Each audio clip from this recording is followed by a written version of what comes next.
Selamat pagi semuanya, saya Cindy Karisa dengan NIM 10 2018-094. Pada video kali ini saya akan mendemonstrasikan tentang cara menganalisa tinja. Jadi pertama-tama yang kita lakukan adalah mencuci tangan dengan 6 langkah menurut WHO. Jangan lupa menggunakan sabun,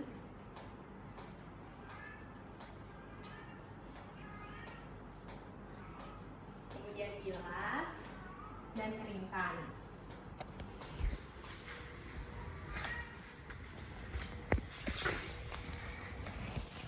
Setelah itu kita akan menggunakan alat pelindung diri terlebih dahulu. Pertama, saya akan menggunakan jas lab.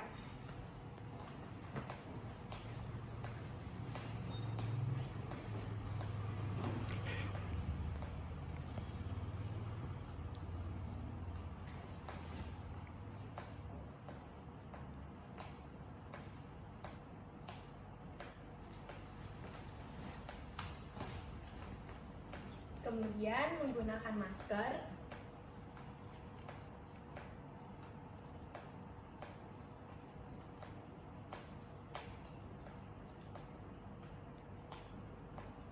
Dan jangan lupa menggunakan handscoon.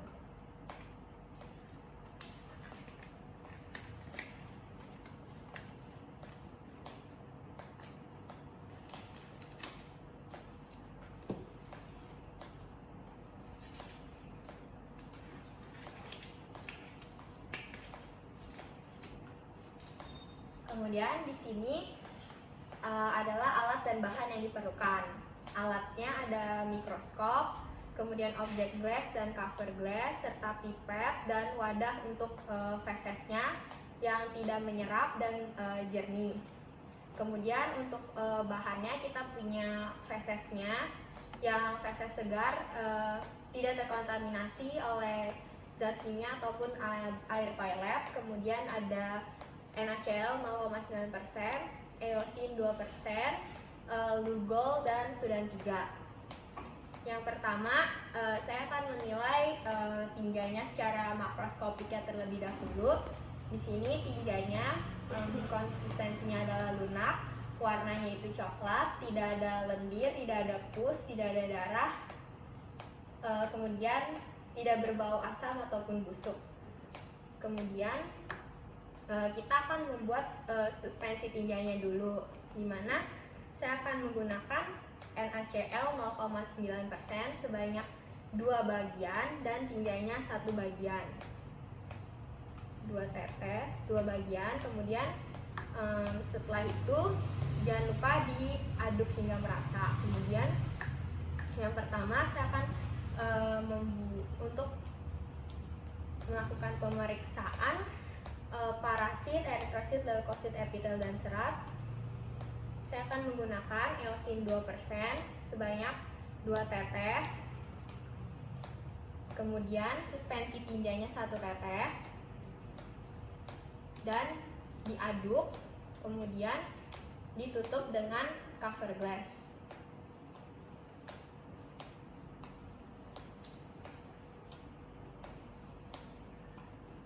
Yang kedua, untuk melihat amilum, kita akan menggunakan Lugol 2 tetes dan menggunakan suspensi tinja 1 tetes. Jangan lupa diaduk, kemudian ditutup dengan cover glass.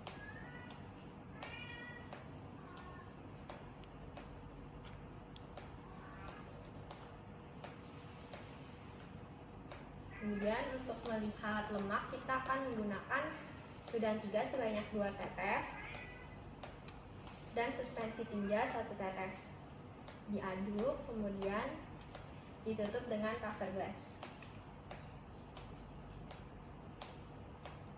Selanjutnya untuk pemeriksaan mikroskopik, kita akan menggunakan mikroskop dengan diafragmanya ditutup dan kondensornya diturunkan.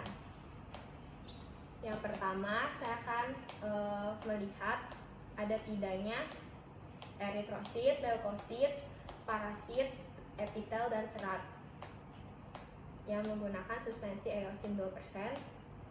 Kemudian, jika ditemukan adanya eritrosit, intinya tidak terlihat dan tidak bergranul. Jika ditemukan adanya leukosit, dia lebih besar dari eritrosit dan dia bergranul. Tapi dari hasil pemeriksaan ini tidak ditemukan adanya eritrosit, leukosit, serat, ada epitel tapi tidak ada parasit.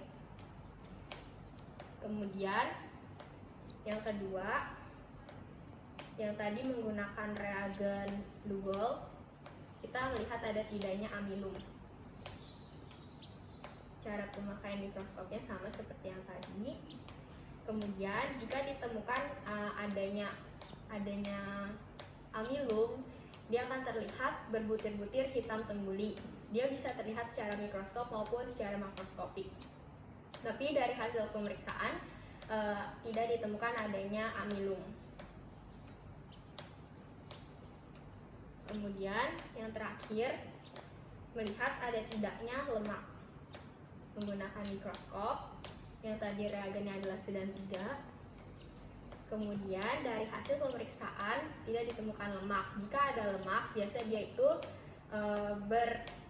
berglobul jingga hingga merah. Kemudian kesimpulannya dari hasil analisa tinja yang sudah saya lakukan, pada tinja ini tidak ditemukan adanya kelainan, jadi semuanya masih dalam batas normal. Jika sudah selesai melakukan pemeriksaan, pertama kita akan melepas semua alat pelindung diri.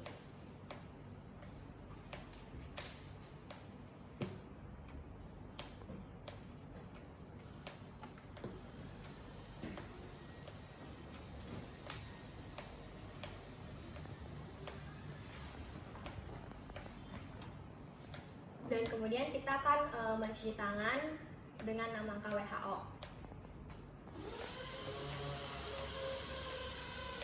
Sekian demonstrasi dari saya. Terima kasih atas perhatiannya. Selamat pagi.